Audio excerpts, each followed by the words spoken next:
O lume comeza nunha zona onde hai unha línea de alta tensión, onde hai unha palmera, parece ser que escoitaron tronos. Bueno, de momento queda pendiente un pouco de que se verifique cales son as posibles causas. O que sí que está claro que se desmadrou, sobre todo as condicións meteorolóxicas, que eran moi desfavorables nos días de hoxe, vento do sur, 19 grados de temperatura, vento moi forte e non axudaba moito na extinción. 40 desaloxados en Cervo, na Mariña de Lugo, por un incendio forestal en pleno mes de novembro. O forte vento causado polo temporal das últimas horas fixo que o lume avanzase con rapidez e temíase polas súas casas. Arestora, o incendio está controlado e a maioría dos veciños xa volveron aos seus fogares. Segundo as últimas informacións, quedan 8 veciños desaloxados. Boas tardes, mércores 5 de novembro, benvidos ao Galicia Noticias. Este temporal deixanos os datos habituais de refachos moi fortes de vento, case 160 km por hora en Vimianzo e 140 en Viveiro, pero tamén unhas temperaturas inéditas na Mariña, que contribuíron sen dúbida a ese incendio de Cervo. Ribadeo marcou a máxima de Galicia nas últimas horas, algo máis, atención, de 25 graus. Noutros puntos, sobre todo no sur da provincia de Pontevedra, choveu arreo en localidades como Salvaterra de Miño ou Fornelos de Montes. Esta noite foi bonita. Sí? Me cachen de aquí pegou moi forte. De chuva e de vento. De chuva e vento. Había tranquilamente 90-100 km por hora.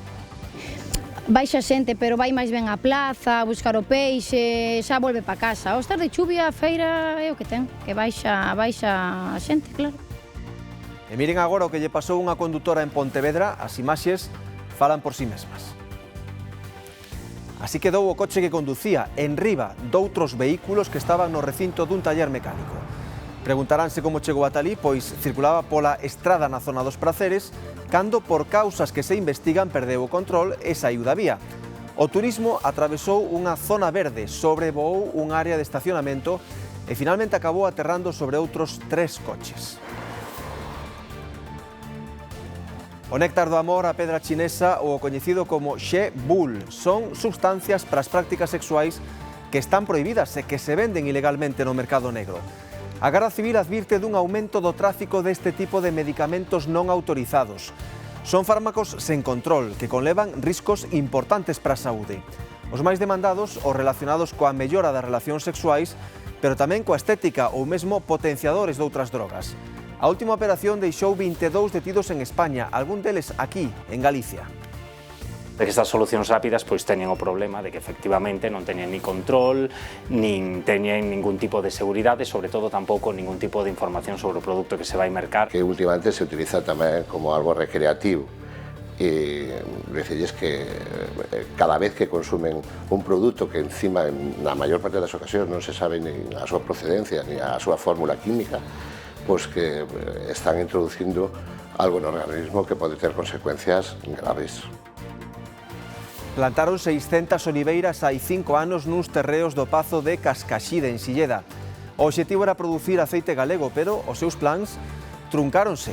Hai uns días apareceronlles todas as árboles cortadas. Vexan a imaxe. O estrago descubrírono un traballador do Pazo. Os donos da plantación teñen as súas sospeitas sobre a autoría dos feitos e xa presentaron denuncia ante a Garda Civil. Aseguran que, ademais das perdas económicas, pode tratarse dun delito ecolóxico e din que pensan chegar ata o final para buscar os responsables. Eu penso que cortáronos, pois, ou sea, ou con unha fouce, unha machada, algo de corte, o sea, pegabanlle un corte e logo rompíano. Bueno, me imagino que isto tuvo que ser máis dunha persona porque son 600 olivos, o sea, unha persona sola para facer tantos cortes, pois debeulle quedar a mau cansadiña,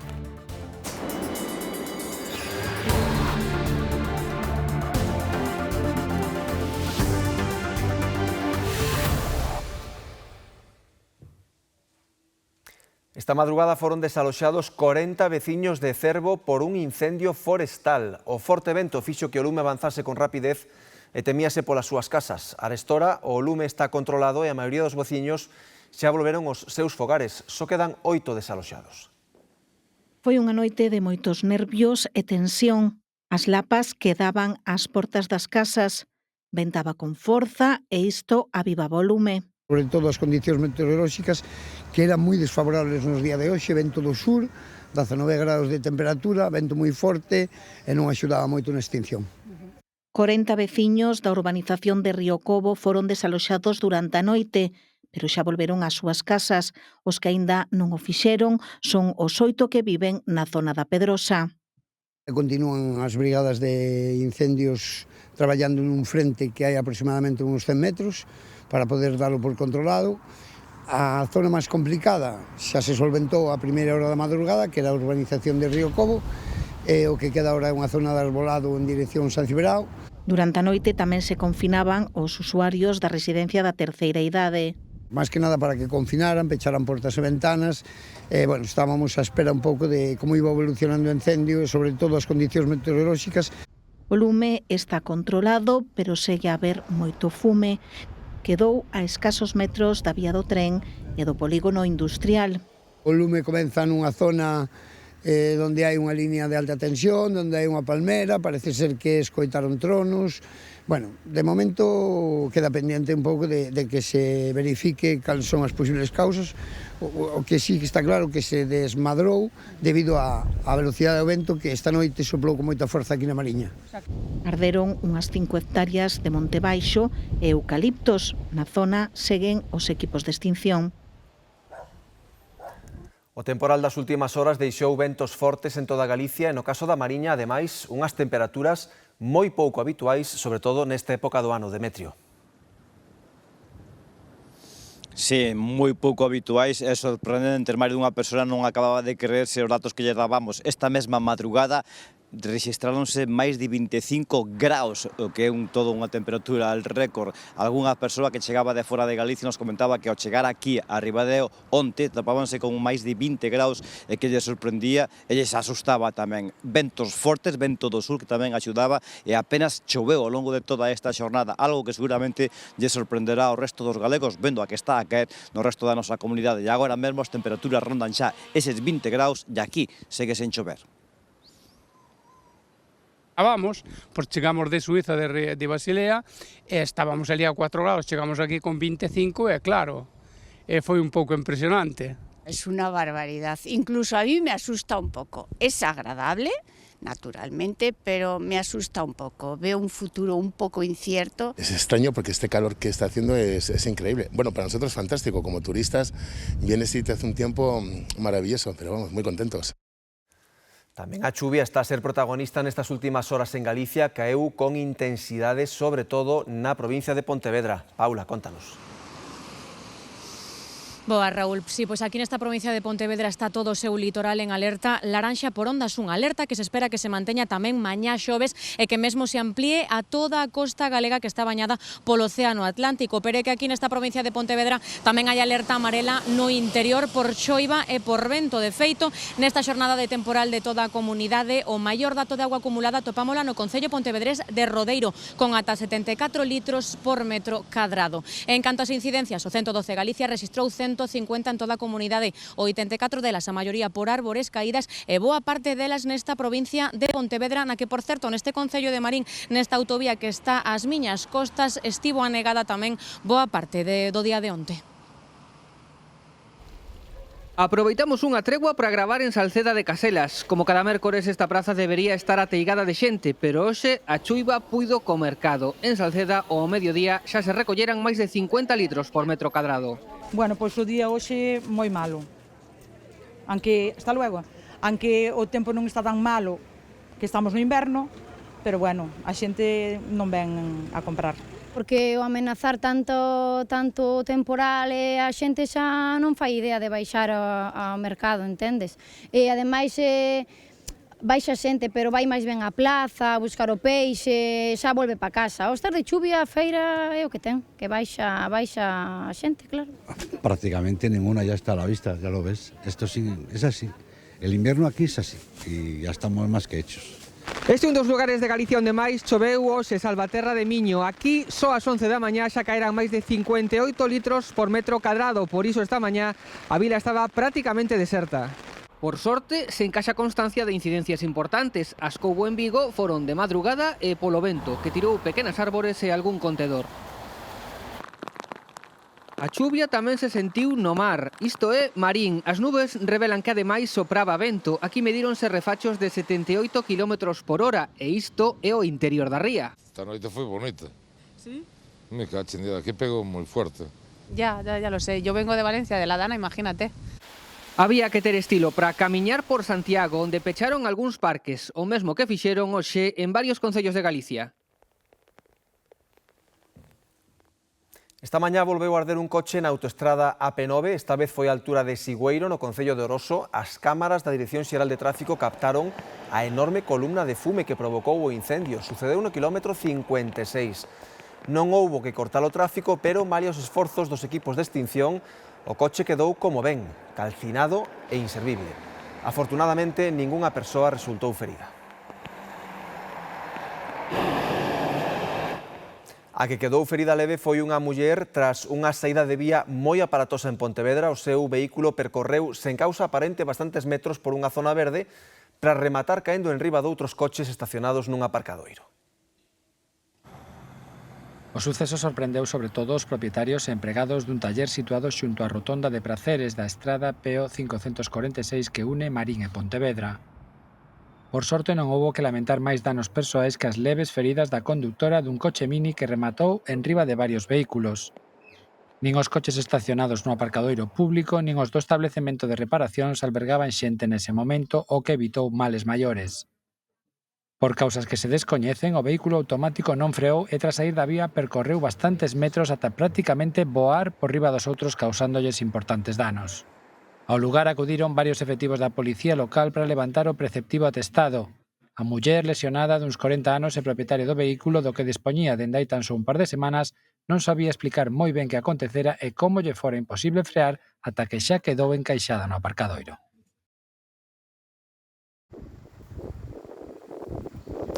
Accidente tamén a pasada noite no barrio de Irís, na Coruña, colisión frontal entre dous vehículos que obrigou a policía local a desviar o tráfico pola estación de servizo da avenida de Montserrat, incluídos os autobuses urbanos da liña 1A, como ven nas súas pantallas.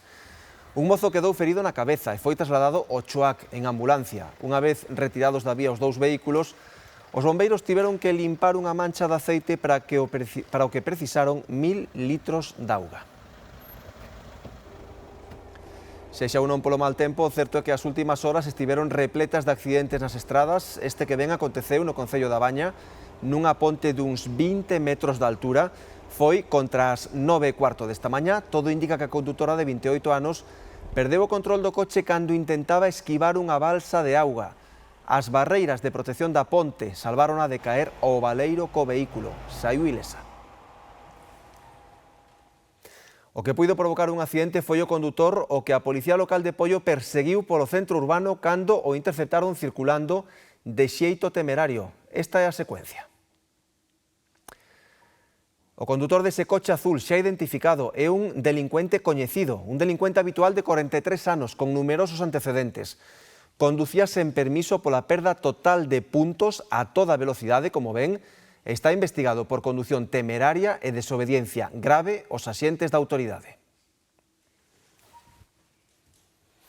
A metade dos falecidos nas estradas ourensás no que levamos de ano eran peóns. Rexistráronse 6 atropelos mortais con vítimas de idade avanzada. Dende a Garda Civil de Tráfico insisten na importancia do uso dos chalecos reflectores. Vea.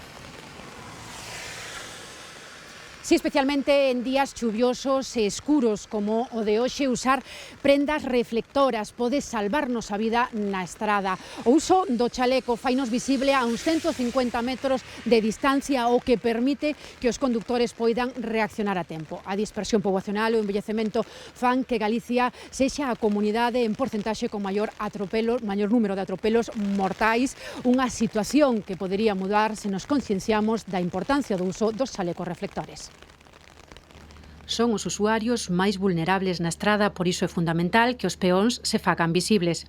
O reflectante, home, como vexo que é día pleno, os coches eu vexo que en xeral pois non... É obrigatorio leválos en vías interurbanas, é dicir, fora de poboado, entre a posta e a saída do sol, é dicir, en horario no que non hai esas condicións de luminosidade con luz natural, ou en días de condicións climatolóxicas adversas como é hoxe, claramente. Non facelo pode conlevar multas de 80 euros, pero o máis importante é concienciarse de que o chaleco reflector pode salvar a nosa vida. Pois unha persoa que leva un chaleco reflectante pode ser visible nun tramo recto a unha distancia de 150 metros. Estamos pensando que se un vehículo circula a 100 km por hora, pois podería deter a marcha dentro do campo visual.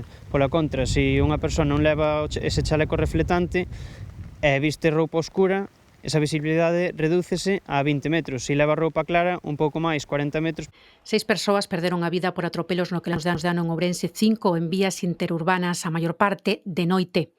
Os falecidos en horario nocturno, ningún deles facía uso do chaleco reflectante. Este ano, especialmente, temos moita incidencia nos peóns atropellados e moitos deles foron pola causa de non levar o chaleco. Entón, despois, damos isto para que te acordes cando vayas por aí de poñelo para ser visible para os condutores. Moitas gracias. Vale. Suelo pasear de noite. Cando suelo pasear, pois suelo poñerme o peto pois simplemente para a miña seguridade. A maior parte dos falecidos son xente maior que adoita vestir de escuro. O envellecemento da poboación e a dispersión fan que Galicia sexa a comunidade con máis atropelos mortais en porcentaxe, uns 140 nos últimos 10 anos. Hai moita xente que non usa, que van camiñando por aquí e non usan nada. Hemos ido andando aos Milagros e non nos levar, a verdade, Edith.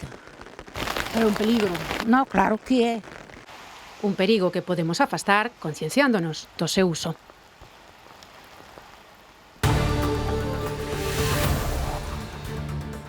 O néctar do amor, a pedra chinesa ou o coñecido como She Bull. Coñecen estas sustancias? Pois utilízanse na práctica sexual e para as prácticas sexuais, pero ollo porque están prohibidas. E aínda que se venden no mercado negro poden ter riscos importantes para a saúde. A Garda Civil advirte de que a venda deses produtos ilegais vai a máis e piden extremar as precaucións. Vémolo de seguida aquí no Galicia Noticias.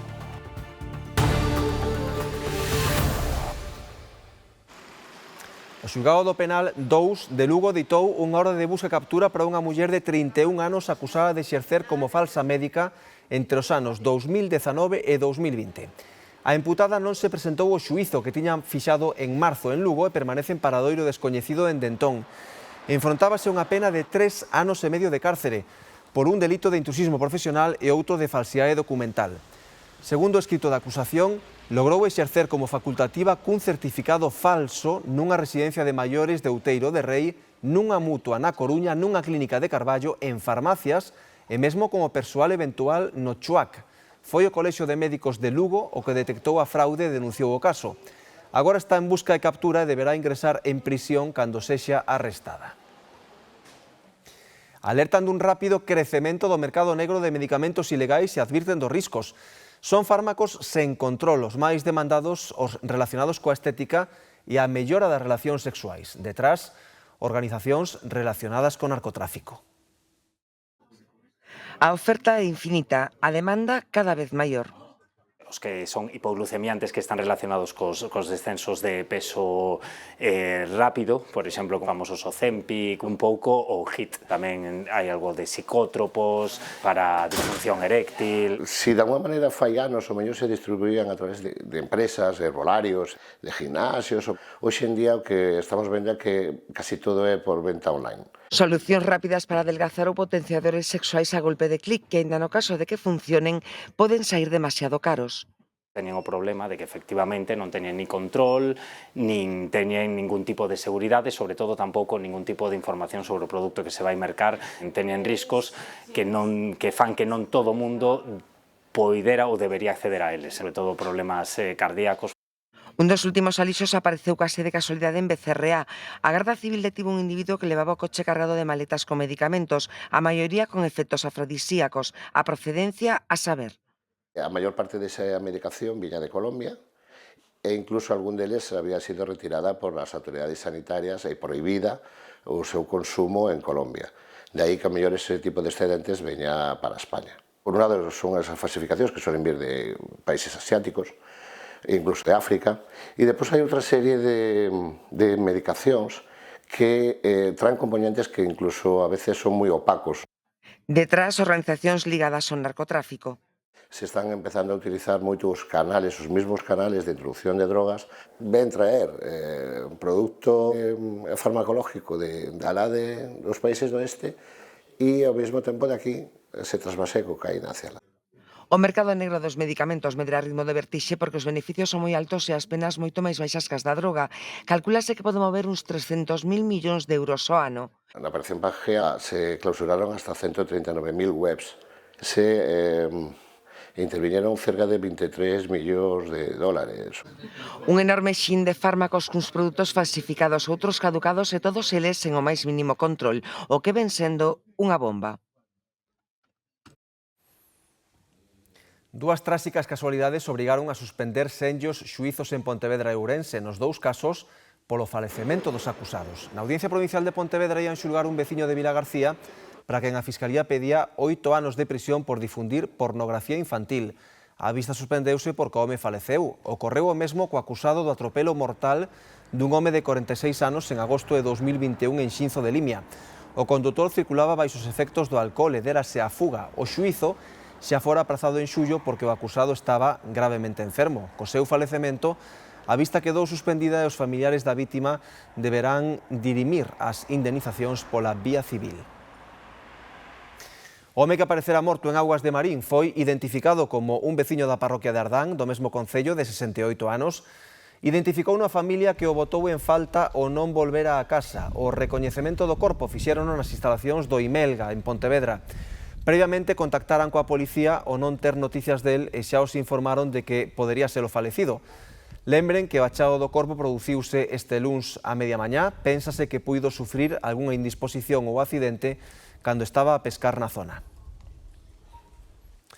Segue sen aclarar a orixe da escuma branca que onte cubría un treito do río Sar á altura do muiño de Entre Ríos en Bertamiráns, mentres Augas de Galicia asegura que a vertedura procede da depuradora de augas residuais da Silbouta, tras a inspección realizada onte polos seus técnicos dende o Concello de Santiago e Aquaes. A empresa que executa as obras da Nova Edar desmenten tal extremo. Manteñen que a instalación funciona con normalidade tras as incidencias registradas o mes pasado. Dende o Concello de Ames tamén enviaron técnicos de Augas de Ames para tomar mostras na zona da vertedura e agardan polos resultados, que tardarán uns días.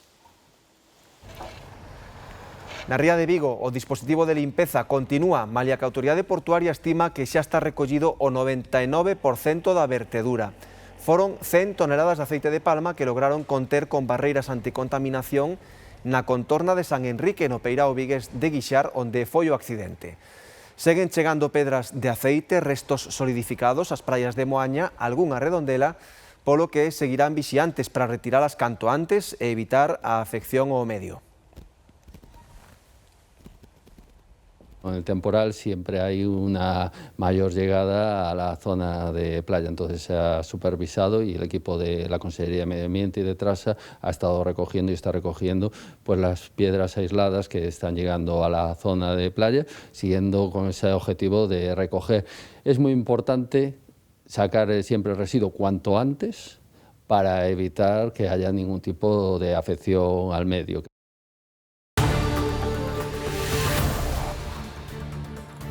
Dous operarios estaban traballando nun edificio da rúa Eduardo Pondal de Vilagarcía a 20 metros de altura cando levaron a desagradable sorpresa de que a plataforma elevadora coa que estaban a traballar se avariaba e non podían baixar polos seus medios.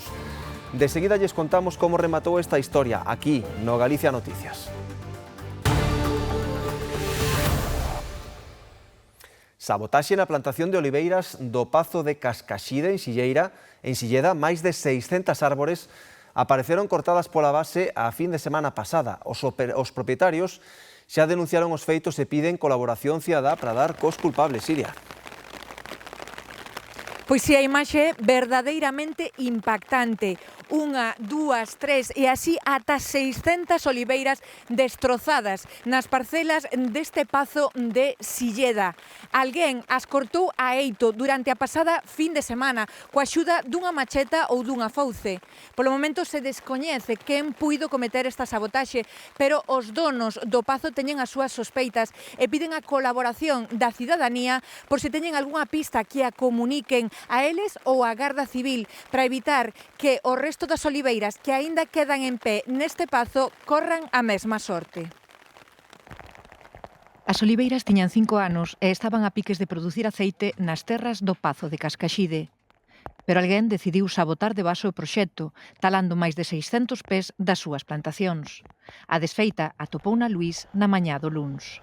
Pois cheguei aquí, vin todo isto así xa cortado, vin xa todo isto tal como está, xa desfeita, total, e non sei o que pasou, nin que non fixo, nin por qué, non sei. Sospeitan que o culpable entrou na plantación na noite do venres ou do sábado e usou unha fouce ou unha machada para cortar os pés das oliveiras. Tamén cren que non estaba só. O sea, pegabanlle un corte e logo rompíano. Bueno, me imagino que isto tuvo que ser máis dunha persona porque son 600 olivos. O sea, unha persona sola para facer tantos cortes, pois debeulle quedar a mau cansadiña. Os propietarios do pazo xa denunciaron os danos ante a Garda Civil. A máis do prexuízo económico, cren que se pode tratar tamén dun delito ecolóxico e teñen sospeitas de quen puido encargar a acción. Me imagino que isto non o fai ninguén porque por un día se lle diga vou rozar aquela silveira. Eu imagino que isto que ten que haber algún motivo, alguén ten algún motivo, e bueno, algo sospeita sí que hai. Mentres a investigación avanza, dende o Pazo fan un chamamento á cidadanía para dar cos culpables. Pedimos a calquera que vira algo, sospeitara algo, teña algunha información, pois que non la faga chegar de algunha maneira, porque, claro, isto o que non pode quedar así sin polo menos, que sepamos por que foi, quen foi. Agardan poder enxertar ou aproveitar os rebrotes de algún dos pés talados e que a sabotaxe non se repita coas oliveiras que aínda quedan noutras parcelas do Pazo, porque o proxecto do aceite segue vivo, malia que alguén queira impedilo. Cousa de media hora pasaron 2 obreiros atrapados na cesta dunha grúa a 20 metros de altura. Foi en Vilagarcía. A máquina variouse e tiveron que agardar que os rescataran os servizos de emerxencia. Varias semanas levan traballando na fachada destes edificios no barrio dos Duráns en Vilagarcía. E xusto cando o facían no máis alto, no revestimento dos áticos, rompeu un dos manguitos do guindastre. Din os obreiros que é unha avaría do máis común, pero o caso é que por seguridade bloquea a máquina. En ese bloqueo quedaron atrapados 2 operarios. Estaban arriba de todo. Que despois viñeron os de protección civil ca escaleira para sacalos que estaban na jaula esa arriba e baixaronos para baixo. Porque tamén a mala sorte fixo que a avaría coincidira ao mediodía. Din que o taller cos repostos estaba pechado, así que tiveron que chamar a emerxencias para que viñeran baixar os obreiros, atrapados a uns 20 metros de altura. A máquina se bloqueou a esa altura, sen que os operarios tuvesen posibilidade de descender hacia o chan, non? Entón atopábanse en suspensión a entre 20 e 22 metros e foi preciso facer uso da autoescada, desplazala a todo lugar para poder rescatalos e baixalos ao chan, en tanto en canto non se reparaba o problema que tiña a máquina.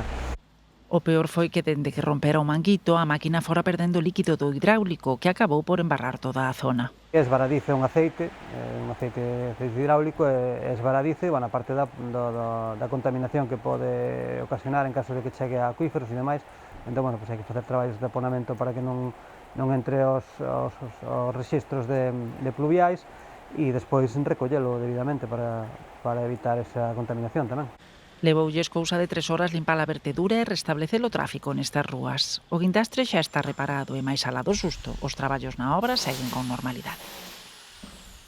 Imos agora a Tarteixo. Ali na parroquia de Suevos volven a alzar a voz pola perigosidade dunha estrada estreita e sinuosa que soporta co tío paso de numerosos camións e a gran velocidade.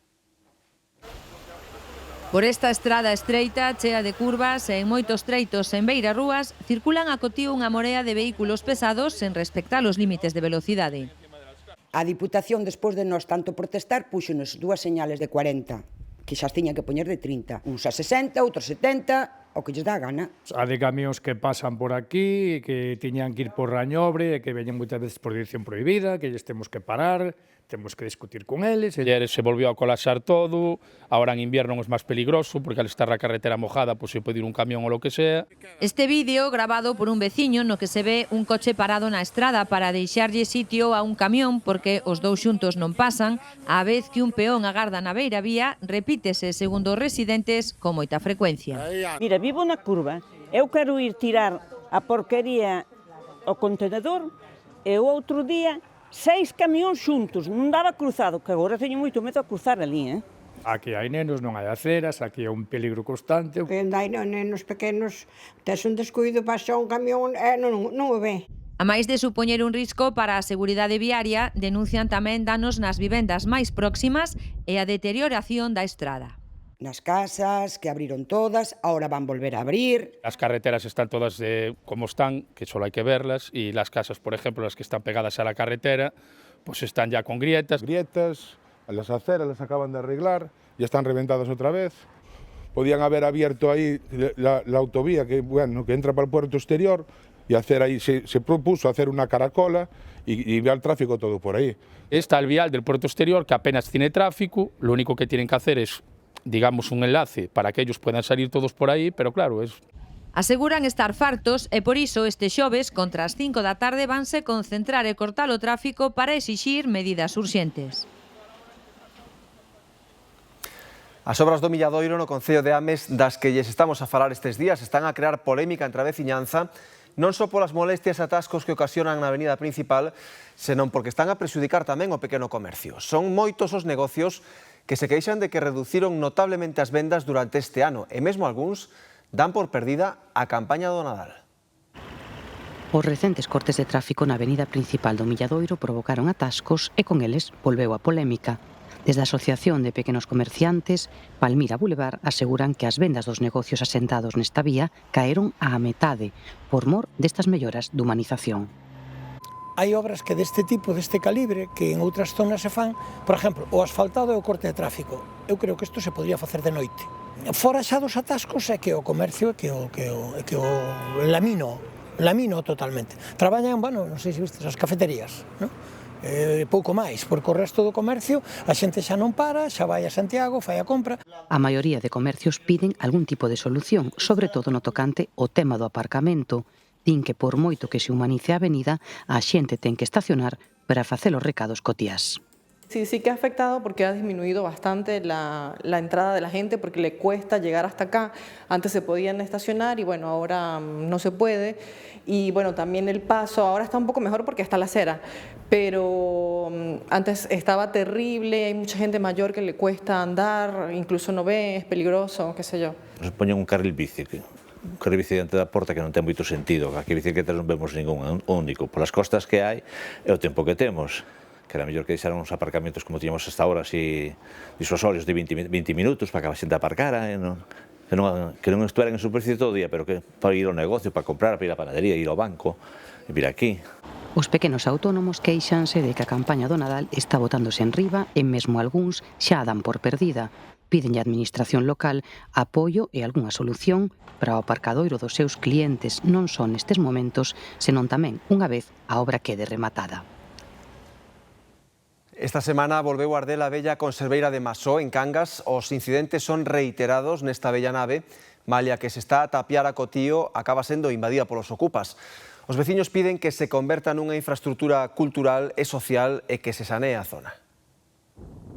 Pros cangueses, Masó é moito máis que unha bella nave abandonada. Moitos traballaron aquí e lembran as épocas gloriosas das baleas e dun complexo que tiña desde hotel ata Lagoa. Por iso están fartos de ver como a zona se degrada e a factoría incéndiase unha e outra vez. Martes, cada miércoles, cada xoves, cada cualquier día, moitos días a semana. Que deberíamos de facer para que isto non pasase? Hombre, eu creo que tiñen que tomar moitas medidas en isto, non? Organizalo de outra maneira, facer algún tipo de obra aquí, reformar isto, facer un museo, o sea, moito tipo de cousa, lógicamente. Criminal, isto así é ver primeiro el cielo, o que era isto, estando en activo a empresa. Isto leva pasando desde fai moito tempo aquí. cerraron moitas zonas, pero sempre acceden. Houbo xa varios, pero bueno, se mira xa como está, que cada vez que está peor, pero bueno, eu non sei a que esperan. O último lume tardou en extinguirse 1 hora e media. Na extinción participaron os bombeiros do Morrazo e tamén colaboraron Emerxencias de Cangas, Protección Civil e Garda Civil. Sucesos como do martes 3 de novembro levan repetíndose desde hai anos, como vemos nestas imaxes doutros episodios semellantes.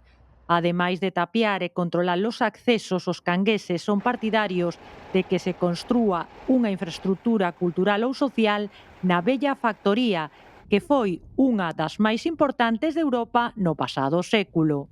Traballou meu pai, estaba nas máquinas abaixo no frío, traballou tamén o meu irmán, eu de nena viña aquí e xogaba, incluso os domingos abaixo, meu pai traballaba moito, e bueno, teño moi bons recordos. Punteira en Europa, modelo en Europa, efectivamente era así. Nos 90 houbo para este lugar un proxecto de gran porto deportivo de luxo que non se chegou a facer pola gran contestación social que xerou.